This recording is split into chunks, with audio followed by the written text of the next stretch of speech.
Shri Lakshmi Narasimha multi speciality hospital, Sri Vijay Sai hospital ప్రక్కన జమ్మికుంట, కరీంనగర్. ప్రస్తుత పరిస్థితిలో వైద్యం సామాన్య ప్రజలకు అందరి పరిస్థితి. కానీ అందుకు భిన్నంగా మన జమ్మికుంటలో ప్రతి పేదవారికి అత్యాధునికమైన కార్పొరేట్ స్థాయి వైద్యాన్ని తక్కువ ఖర్చుతో అందించేందుకు సిద్ధమైంది Sri Lakshmi Narasimha multi speciality hospital. వైద్య రంగంలో అపార అనుభవాన్ని గడించిన డాక్టర్ సురంజన్, డాక్టర్ లావణ్య గార్ల ఆధ్వర్యంలో నిర్వహిస్తున్న హాస్పిటల్ పేద మధ్యతరగతి కుటుంబాలకు మెరుగైన వైద్య సేవలను అందించాలనే దృఢ సంకల్పంతో అనుభవజ్ఞులైన డాక్టర్లచే మెరుగైన స్థాయి వైద్యాన్ని అందిస్తున్న ఏకైక హాస్పిటల్.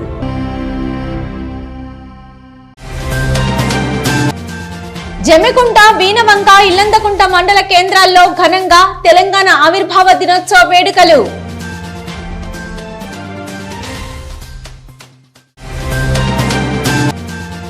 ప్రశాంతమైన వాతావరణంలో బిజిగిరి షరీఫ్ ఉరుసు ఉత్సవాలు నిర్వహించాలి.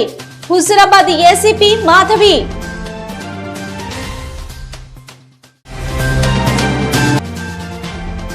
కార్మికులే మార్కెట్కు పునాది. దాడ్వాయి హమాలీల సమస్య పరిష్కారానికి కృషి చేస్తా.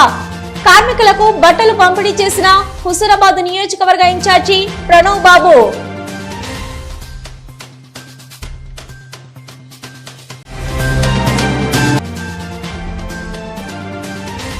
జమ్మికుంట పట్టణ శివాలయంలో జరుగుతున్న నిత్యాన్నదానాన్ని పరిశీలించిన హుజూరాబాద్ ఏసీపీ మాధవి.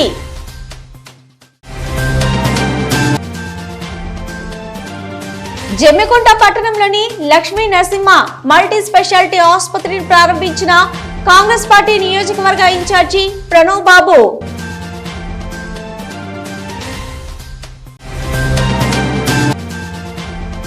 జమ్మికుంట, ఇల్లందుకుంట మండల కేంద్రాలలో నేటి నుంచి భూభారతి రెవెన్యూ సదస్సులు.